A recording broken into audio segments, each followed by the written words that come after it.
بتایا گیا کہ ایران میں قتل عام بند ہو گیا، تاہم امریکہ اس معاملے کی مکمل تحقیقات کرے گا۔ ایران میں پھانسیوں کا کوئی منصوبہ نہیں۔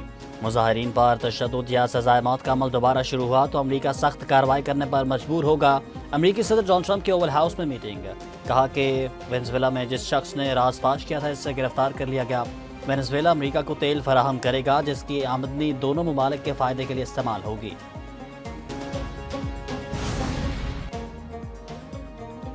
امریکہ کا 75 ممالک کے شہریوں کے لیے امیگرنٹ ویزوں کی پروسیسنگ معطل کرنے کا اعلان۔ امیگرنٹ ویزا پروسیسنگ غیر معینہ مدت کے لیے منجمد کر دی گئی۔ فیصلے پر اطلاق 21 جنوری سے ہوگا۔ امریکی میڈیا کے مطابق ان تمام ممالک میں پاکستان، ایران، عراق، کویت، روس، بنگلہ دیش، افغانستان، البانیہ، الجزائر، ارمینیا، شام، برازیل، آذربائیجان، بہاماس، بوسنیا، جمہوریہ کانگو، گوئٹمالا، قرغیزستان، مراکش، نیپال، تیونس اور یمن بھی شامل ہیں۔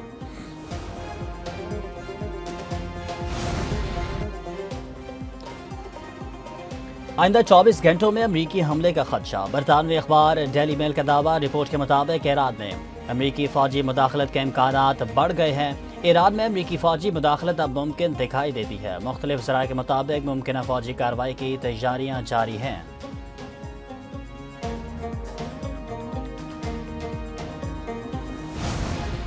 ایران کو امریکہ کی دھمکیوں کے بعد جنگ کے بادل مزید گہرے۔ امریکہ نے قطر میں نیا air and missile defence cell قائم کر دیا۔ امریکی جنگی طیاروں کی سرگرمیوں میں اضافہ، KC-135 ایئر ریفیولنگ ٹینکرز اور B-52 بمبارڈ سمیت جنگی طیاروں کی پروازیں۔ قطر کے بعد قطر کے العدید ایئر بیس پر امریکی فوجیوں کی تعداد میں کمی کر دی گئی۔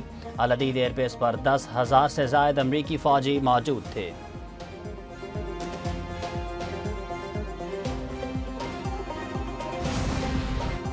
ایران کی حملے کی صورت میں امریکی اڈوں کو نشانہ بنانے کی دھمکی۔ سینئر ایرانی اہلکار نے کہا کہ امریکی اتحادیوں کو اڈوں کو نشانہ بنانے کا پیغام دے دیا۔ وزیر خارجہ عباس عراقچی نے کئی ملکوں کے حکام سے رابطے کیے، کہا کہ ایران میں سکون ہو چکا، شر پسندوں اور غیر ملکی مداخلت کے خلاف دفاع کریں گے۔ سربراہ نیشنل سیکیورٹی کونسل علی لارجانی نے کہا کہ ٹرمپ اور نیتن یاہو ایرانی عوام کے قاتل ہیں۔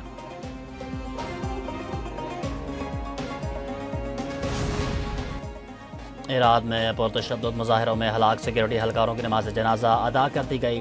ہزاروں افراد کی شرکت۔ اہلکاروں کی سرکاری اعزاز کے ساتھ تدفین۔ پرتشدد مظاہروں میں 147 سیکیورٹی اہلکار ہلاک ہوئے۔ حکومتی کریک ڈاؤن میں 2,500 سے زائد مظاہرین ہلاک ہو چکے۔ ایران میں پرتشدد مظاہروں کا سلسلہ تھم گیا۔ انٹرنیشنل کالز بحال، انٹرنیٹ سروس تاحال بند۔ اسپیس ایکس نے ایران میں اسٹار لنک اکاؤنٹس دوبارہ فعال کر دیے۔ سبسکرپشن فیس بھی عارضی طور پر معاف کر دی گئی۔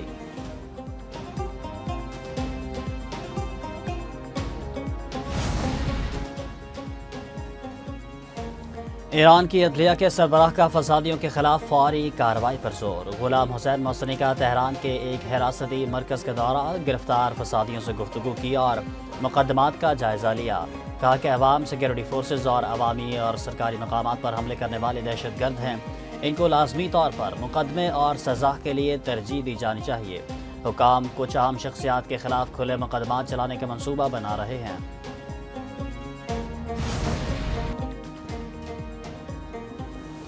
روس کا ایران کے ساتھ اقتصادی تعلقات اور معاہدوں پر عمل درآمد جاری رکھنے کا اعلان۔ روسی وزیر خارجہ سرگئی لاروف نے کہا کہ امریکی دھمکی سے ایران کے ساتھ معاہدوں پر عمل درآمد نہیں رکے گا۔ کوئی تیسرا فریق روس ایران تعلقات کی نوعیت کو نہیں بدل سکتا۔ امریکہ ان قوانین کو نظر انداز کرتا ہے جن کو اس نے خود فروغ دیا۔ وہ اپنے اصولوں کی پاسداری نہیں کرتا۔ امریکی ناقابل اعتبار ہیں۔ وہ تیل کے وسائل کو صرف اپنے مفادات کے لیے استعمال کرتے ہیں۔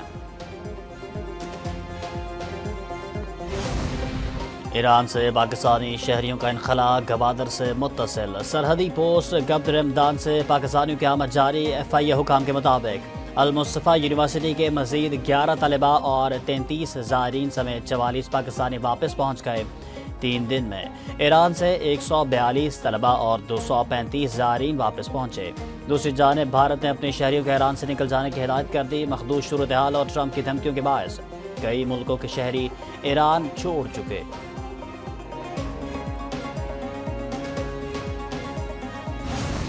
مارکہ حق میں کامیابی کے بعد پاکستانی دفاعی ساز و سامان کی مانگ بڑھ گئی۔ کئی ملک پاکستان سے رابطہ کر رہے ہیں، معیشت کو فائدہ ہوگا۔ وزیر اعظم شہباز شریف کا کابینہ اجلاس سے خطاب، کہا کہ دہشت گردی کے خلاف جنگ میں پاکستان کامیاب ہوگا۔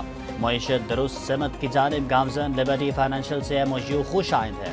کابینہ اجلاس میں سیاسی، معاشی اور علاقائی سلامتی کی صورتحال پر غور۔ ECC اور توانائی کمیٹی کے فیصلوں کی توثیق۔ کابینہ کو بینک نوٹوں کے نئے ڈیزائن پر بریفنگ، نوٹوں کے نئے ڈیزائن پر غور و خوض کے لیے کابینہ کمیٹی تشکیل۔ پاکستان اور ورلڈ لبرٹی فائنینشل کے درمیان مفاہمت کے اعزاز پر دستخط۔ ڈیجیٹل ادائیگی کے نظام میں جدت کے لیے تعاون بڑھایا جائے گا۔ وزیر اعظم شہباز شریف سے لبرٹی فائنینشل کی وفد کی ملاقات۔ وفد میں فیلڈ مارشل آصف منیر بھی موجود تھے۔ نائب وزیر اعظم اسحاق ڈار، وزیر خزانہ محمد اورنگزیب اور بلال بن ثاقب کی شرکت۔ وزیر اعظم نے وفد کو ڈیجیٹل پاکستان سے متعلق ویژن سے آگاہ کیا۔ ڈیجیٹل ادائیگی اور مالیاتی جدت ڈیجیٹل معیشت کے اہم جزو ہیں۔ پاکستان تیزی سے عالمی مالیاتی فائنانس کا حصہ بن رہا ہے۔ فیلڈ مارشل سید آصف منیر سے ورلڈ لبرٹی فائنینشل کے وفد کی ملاقات۔ ISPR کے مطابق ڈیجیٹل فائنانس اور مالیائی شمولیت کے فروغ پر تبادلہ خیال کیا گیا۔ پاکستان کے بدلتے معاشی منظر نامے میں عالمی نجی سرمایہ کاری گروپس کی بڑھتی دلچسپی کی عکاسی۔ فیلڈ مارشل آصف منیر کا مفید خیالات کے تبادلے کا خیر مقدم۔ معاشی استحکام اور سرمایہ کاروں کے اعتماد کے لیے پاکستان کے عزم کا اعادہ۔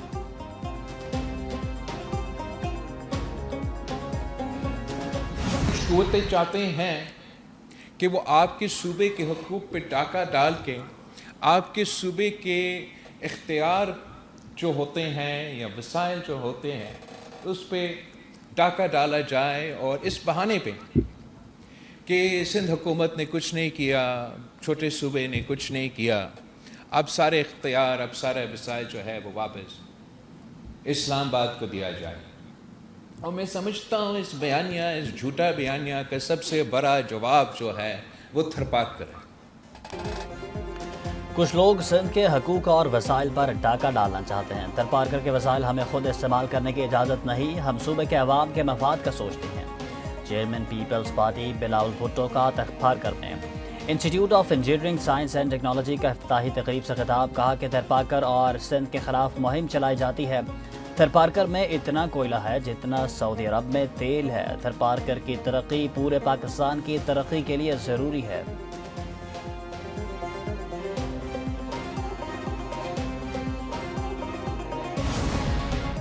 وزیر اعظم شہباز شریف کو امیر قطر شیخ تمیم بن حمد الثانی کا ٹیلی فون۔ مشرق وسطیٰ کی حالیہ صورتحال پر تفصیلی گفتگو کی گئی۔ وزیر اعظم نے کشیدگی کم کرنے کے لیے قطر کی سفارتی کوششوں کو سراہا۔ پاکستان اور قطر کے تعلقات کی موجودہ صورتحال پر اطمینان کا اظہار۔ پاک قطر برادرانہ تعلقات مزید مستحکم کرنے کے عزم کا اعادہ۔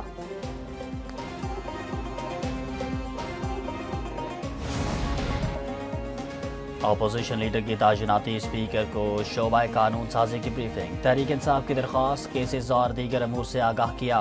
درخواست کا قانون اور قواعد کے مطابق جائزہ، دستخطوں کی جانچ پڑتال۔ اسپیکر کی جانب سے آج اپوزیشن لیڈر کے حوالے سے اعلان متوقع۔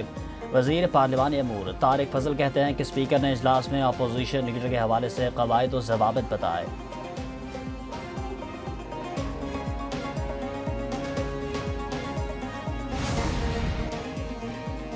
پنجاب حکومت کا بلدیاتی انتخابات کے انعقاد میں عدم تعاون اور غیر سنجیدگی۔ الیکشن کمیشن کے نوٹس پنجاب حکومت کو خط لکھ دیا، کہا کہ پنجاب حکومت کی یقین دہانیوں کے باوجود معاملہ سنجیدگی سے نہیں لیا گیا۔ بلدیاتی انتخابات سے متعلق اقدامات کو غیر معینہ مدت کے لیے کھلا چھوڑ دیا گیا۔ الیکشن کمیشن بلدیاتی انتخابات کا معاملہ سماعت کے لیے مقرر کرے گا۔ جماعت اسلامی نے اسلام آباد کا بلدیاتی آرڈیننس چیلنج کر دیا۔ اسلام آباد ہائی کورٹ میں درخواست دائر۔ امیر جماعت اسلامی حافظ نعیم کہتے ہیں کہ اسلام آباد میں 4 بار بلدیاتی انتخابات ملتوی کیے جا چکے ہیں۔ اسلام آباد کو منتخب نمائندوں سے دور کیا جا رہا۔ سینٹ اور اسمبلیوں میں انسانوں کی منڈی لگائی جاتی ہے۔ کراچی کے بعد اسلام آباد میں بھی ٹینکر مافیا زور پکڑ رہا ہے۔